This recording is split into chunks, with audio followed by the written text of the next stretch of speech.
युधिष्ठिर कहने लगे कि हे भगवान, ज्येष्ठ कृष्ण एकादशी का क्या नाम है तथा उसका महात्म्य क्या है, सो कृपा कर कहिए।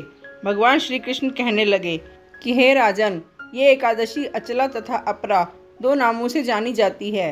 पुराणों के अनुसार ज्येष्ठ कृष्ण पक्ष की एकादशी अपरा एकादशी है, क्योंकि ये अपार धन देने वाली है। जो मनुष्य इस व्रत को करते हैं वे संसार में प्रसिद्ध हो जाते हैं। इस दिन भगवान त्रिविक्रम की पूजा की जाती है। अपरा एकादशी के व्रत के प्रभाव से ब्रह्म हत्या, भूत योनि, दूसरे की निंदा आदि के सब पाप दूर हो जाते हैं। इस व्रत के करने से पर स्त्री गमन, झूठी गवाही देना, झूठ बोलना, झूठे शास्त्र पढ़ना या बनाना, झूठा ज्योतिषी बनना तथा झूठा वैद्य बनना आदि सब पाप नष्ट हो जाते हैं। जो क्षत्रिय युद्ध से भाग जाएं वे नरकगामी होते हैं, परंतु अपरा एकादशी का व्रत करने से वे भी स्वर्ग को प्राप्त होते हैं। जो शिष्य गुरु से शिक्षा ग्रहण करते हैं फिर उनकी निंदा करते हैं वे अवश्य नरक में पड़ते हैं, मगर अपरा एकादशी का व्रत करने से वे भी इस पाप से मुक्त हो जाते हैं। जो फल तीनों पुष्कर में कार्तिक पूर्णिमा को स्नान करने से या गंगा तट पर पितरों का पिंडदान करने से प्राप्त होता है, वही अपरा एकादशी का व्रत करने से होता है।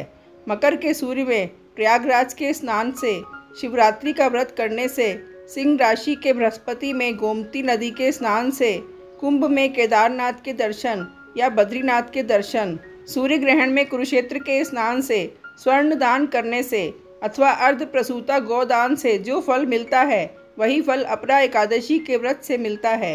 ये व्रत पाप रूपी वृक्ष को काटने के लिए कुल्हाड़ी है, पाप रूपी ईंधन को जलाने के लिए अग्नि, पाप रूपी अंधकार को मिटाने के लिए सूर्य के समान, मृगों को मारने के लिए सिंह के समान है। अतः मनुष्य को पापों से डरते हुए इस व्रत को अवश्य करना चाहिए। अपरा एकादशी का व्रत तथा भगवान का पूजन करने से मनुष्य सब पापों से छूटकर विष्णु लोक को जाता है। इसकी प्रचलित कथा के अनुसार प्राचीन काल में महिध्वज नामक एक धर्मात्मा राजा था।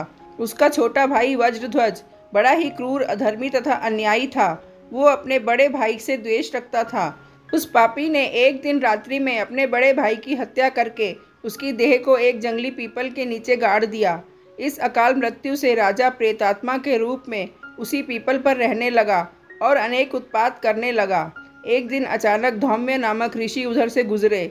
उन्होंने प्रेत को देखा और तपोबल से उसके अतीत को जान लिया। अपने तपोबल से प्रेत उत्पात का कारण समझा। ऋषि ने प्रसन्न होकर उस प्रेत को पीपल के पेड़ से उतारा तथा परलोक विद्या का उपदेश दिया। दयालु ऋषि ने राजा की प्रेत योनि से मुक्ति के लिए स्वयं ही अपरा अचला एकादशी का व्रत किया और उसे अगति से छुड़ाने को उसका पुण्य प्रेत को अर्पित कर दिया।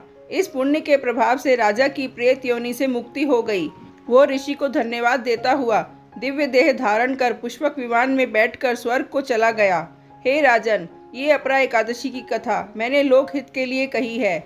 इसे पढ़ने अथवा सुनने से मनुष्य सब पापों से छूट जाता है।